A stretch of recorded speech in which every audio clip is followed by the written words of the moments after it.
Bill can't be here. Tushar Desai, present. Fred Dom, present. John Eads, present. Lou Yang, present. Okay. Next item on the agenda is approval of the agenda. Staff, any changes to the agenda? Chair and Commission, staff does not have any changes to the agenda as presented. Okay. Is there a motion to approve the agenda? You have it. Second. Okay. Bill makes the motion, Alan seconds. All those in favor of approving the agenda as presented? Aye. No nays? It's approved. Next item on the agenda is approval of minutes from August 20, 2019. Anybody find any changes that they wish to bring to the present, or anybody? Move to approve. Second. Okay, Bill and moved, Fred seconded. If there are no further questions, all those in favor of approving the minutes as presented, say aye. Aye. Any noes? Dane? Abstain? Yes. There are two abstains, Tushar and Lou. Okay. Item number 5 for today is public hearing. TGK Automotive Service, 2545 Conway Avenue East, conditional use permit resolution as well as a setback variance resolution. Staff report, please. Thank you, Chair and Commission. As the Chair mentioned, TGK Automotive is looking to receive city approval to build a 1,925 square foot building addition at its site at 2545 Conway Avenue East. You can see on the aerial map on the right side of the screen, the red box indicates the parcel of property we're looking at. The 3M campus is on the south side of Conway and also to the west and north of the site. Tonight, you are being asked to review and provide recommendation excuse me, on a conditional use permit request and a setback variance request. A conditional use permit is required in the business commercial zoning district, which this site is zoned. And then also within that zoning district, so auto repair is a conditional use, and also is required to be 350 feet away from its nearest residential property. To the east, there is residential properties. To the northeast, it's single family. Directly to the east, it's multifamily.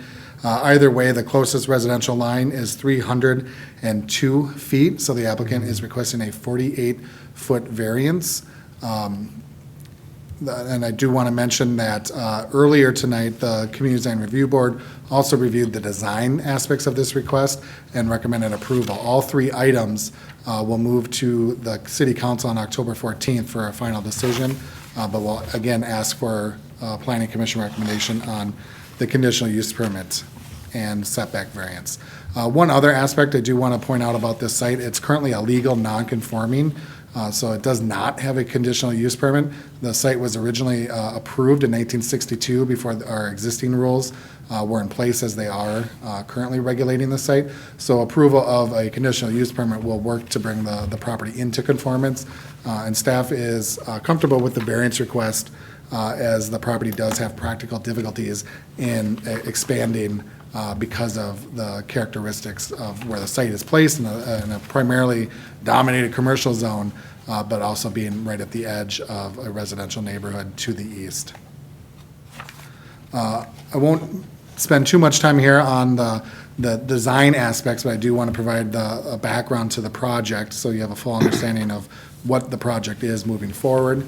The site, again, is currently at the intersection of Carlton and Conway. No site access changes are proposed. The addition, which is just under 2,000 square feet, will be built to the north. The site will also now have a trash enclosure, which will be included. The applicant is exceeding the parking requirements of the city code requires 17. The applicant's site plan shows 23 parking spaces. Now, the site plan also shows those spaces at being 9 feet wide, where code requires 9.5. So before any permits are issued, staff will require a revised site plan showing the 9.5 wide spaces. The building addition itself will be 22 feet in height. The existing building is 14 feet, so the addition will be slightly higher than the existing building. And then the addition will be built with a different building material, primarily of EFIS, but it is being designed to match the panel design of the existing building, which is comprises of metal panels. The colors will match between the existing and addition portions of the building. In addition to the exterior work and site work, the applicant is proposing interior upgrades to the existing space, renovating the inside, and a new accessible restroom for customers and staff. That's just, again, for background purposes. So staff is recommending, again, approval of the conditional use permit and the setback variance as presented to you tonight. The applicant is here and can answer any questions from the planning commission. And as a reminder, this is a public hearing, so the chairperson should be sure to open that public hearing tonight. Thank you. Any questions of the staff? If not, Were there any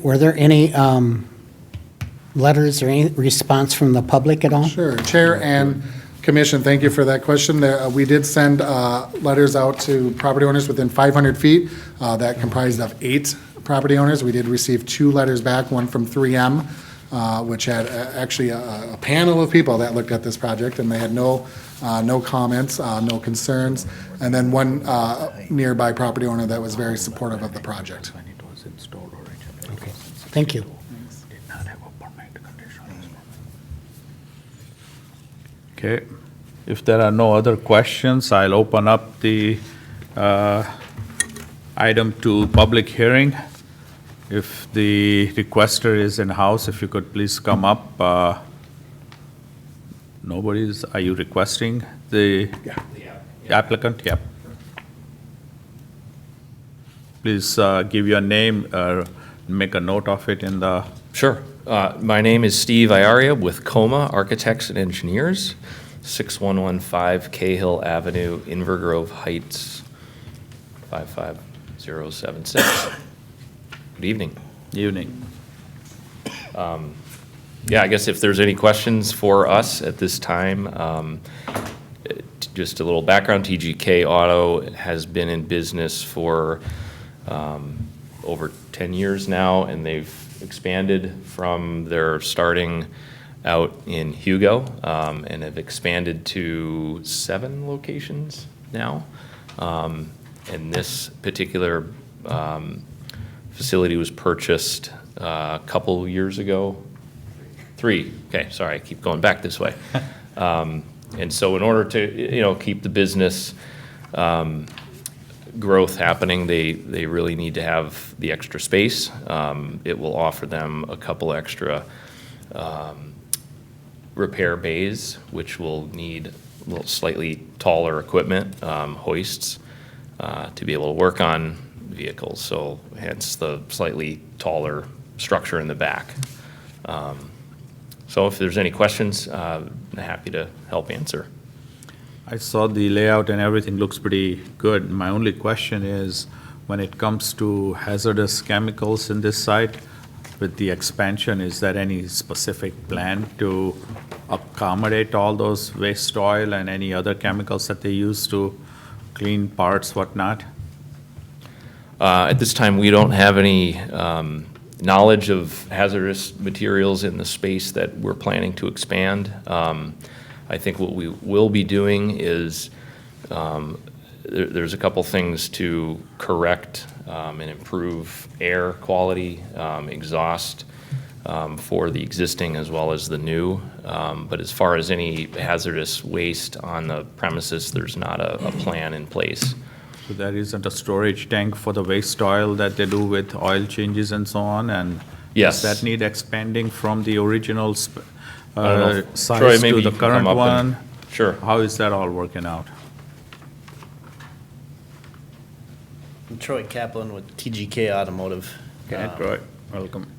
There is a waste oil trap in there, so the drains that are in the new addition will be tied into that tank as well, which meets the tank that's in there is, well, the capacity for the new addition will be suffice for the tank that is already in the existing shop. Okay. And that's the only hazardous waste besides oil that's generated in, on site. Okay, right. So that's the flammable waste trap. Correct. Yeah. He was asking about oil storage that you would recycle back somewhere else, I believe. Correct. So if you look at the site now, on the back side of the building, there's a wooden container that was built many, many years ago, and that's where the waste oil is stored now. We'll move the waste oil tank inside the building, and we empty our oil carts inside of a container, and then a truck services it once a month to pick it up. So, Michael, is what they are doing, is that going to meet the Maplewood City requirements as well as state requirements? Sure. Chair and Commission, the city doesn't have any specific requirements about that type of removal, but it is handled through the state license. Yeah, that this they- year. Yeah, so Okay. they will regulate that, and our component of the state license process is we just sign off and confirm zoning. Okay, So, yeah, the state would handle it through that. do that, okay. Any other questions for, yeah, go ahead. You have plenty of parking there, right? That it says something about not parking on the grass, and then you have lots of parking to, you don't have to use. We don't any- really have any grass there. Oh, good. So you've got plenty of places to park everything, and not.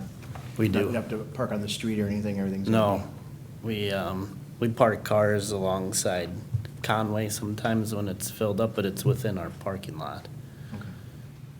Why are you going with the extra height on the 22 and not 14? What is it, just because of the door opening, or what's? Right, so on like, we do a lot of, fleet work. So your box trucks and, we do some fleet work for 3M. But your standard heating and air conditioning trucks, the big box trucks, if you pull them on a drive-on rack and lift them up in the air, you need 21 feet of clearance to get underneath of them. So we're not able to service anything besides a medium-duty truck or light-duty truck and a car in our facility now. And with the expansion, we're looking at putting an alignment rack in the back and then being able to service more of our fleets in the St. Paul, Maplewood, Woodbury area instead of Hugo is our closest one to here besides St. Paul or Maplewood. So what do you think about energy conservation at this point? I know you are having a new facility over there. Do you think, is the roof going to be kind of solar ready, or what is it? It's just the same thing? What's that? The roof? Yeah. The roof. Are you going to make it solar ready, or are you going? Solar? Yeah, are you going to employ new technology in this new facility, or? No solar, but there's lighted or windows throughout the top of the panels, which allow more sunlight You in. mean the dome? Just like, A Higher clear up story panels band of like windows those for that you see. added daylighting. So as far as strategies that we're employing, daylighting is enhanced. Solar probably wouldn't have the payback for this size of a facility, in my experience. The amount of square footage and the payoff is probably not gonna, be there. if you guys fund it, we'll put it in city funding. No, I would recommend you just put a dome. If you want to put a dome over there, it will work as well, that you don't, They could take the heat from them. Yeah, every time the doors open and close, they got a lot of heat going out the door. Right. It's a difficult business to be in. I definitely recommend in-floor heating.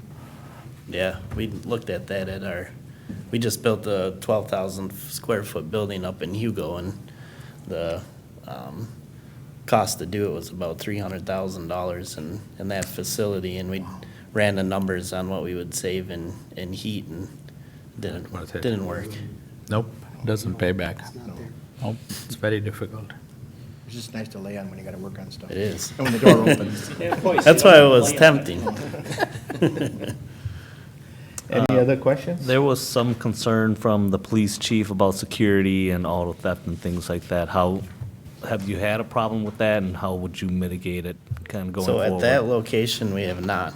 We had a lot of issues on our Rice and Larpenter store, and we worked with the police chief over the last couple years and the city to try to resolve that, and we sold it on July 26th. We're just done dealing with it. So we have Problem not had solved. that issues at the Conway location. There is 24 hours, 3M. Yeah, 3M has security. Once this facility is done, we'll have We have an alarm system there now, but we'll also have security cameras. Thank you. If there are no further questions, thank you. Okay, thank you. Some No, motions. you gotta- Yeah, hang on, let me finish. Are you guys done explaining any, or Yeah, done? All right, thank you. yep. Thank you. Is there anyone else that wishes to speak towards this subject matter today? There with the garage. They're good with the garage, that's good. Nobody wants to endorse anymore, huh? Staff, I'd just like to bring it to your attention, there's a typo on the setback variance on page 2. It says 28 feet versus 48. Chair and Commission, yeah, I noted that, and there's also a typo on the parking section on the third page. The resolution is right, though. So, but thank you. Okay, so I will close the public hearing. Now, is there a motion? Yes, Okay, Bill, go ahead and make a motion. I think, I'd like to make 3 motions. But Chair and Commission, not to get ahead of that, but I just want to make note, we're looking for recommendations on items 1 and 2 tonight. I would like to make 2 motions. There you go, thank you. Okay.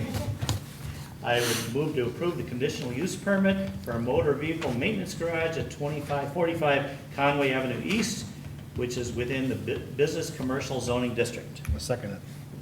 Okay, and there's a second as well. All those in favor of approving, as stated, Aye. signify by saying aye. Any nays? The motion passed. Second motion is motion to approve the attached setback variance resolution for a motor vehicle maintenance garage at 2545 Conway Avenue East, which allows a 48-foot variance from the city's setback requirements. I'll second that. Okay, so Bill proposed and Paul seconded. All those in favor of approving this motion signify by saying aye. Aye. Any noes? None. It's approved. Okay, there are no more public hearings today, so is there any new business? Chair and Commission, staff does not have anything further for you tonight. Unfinished business? None. Do you want to tell them what they can expect? He mentioned it earlier, but I will, yeah. Visitor presentations? He's not a visitor, so he can't say anything. Okay. This one will go to the city council on October 14th. You are aware of that, correct? Okay, because he mentioned it earlier. Okay, commission presentations, September 9th, 2019, city council meeting. Commissioner Arbuckle is supposed to Yep. have attended. Yes, I did. Go ahead, give us some updates, please. They didn't have very many questions. I think they had read quite a bit of the information prior to that. There was a lot of people that were pretty informed about what was going on, so they did give a lot of comments about the amount of work that Mike had done, which I think is very true, and thanked all the committees that worked on it, the other stuff that had put input into it, so, and they, I believe both of them went forward, did they? Chair and Commission, yeah, the council was very positive on both documents and the amount of work that all the volunteer members put into it, and both documents, so the comprehensive plan and the North End Vision were both approved and adopted that evening. Oh, good. So even the North End Vision Plan was approved as presented? Correct. Okay. So if I could just take a note, part of that comprehensive plan approval also authorized staff to move forward on the zoning work that is required as a result of the comprehensive plan. So state statute says we have 9 months as a city to update our zoning designations and zoning code to be consistent with the policies within the 2040 comprehensive plan. So we're going to continue working with Rita Trapp from Hoisington on what the public process and how we approach those zoning changes. So obviously, this group will be leaned on quite a bit on facilitating our public hearings and guidance on what those zoning, and it will involve creation of new, likely new zoning districts, namely in like the North End area. So a lot of work to be done over the next 9 months. So Good. Okay. Is there any staff presentations today? Chair and Board, no, there are not. Okay, then I move to close the planning commission meeting at 7:23 PM. Second? All in favor? Aye. I should have stayed at work. Could have had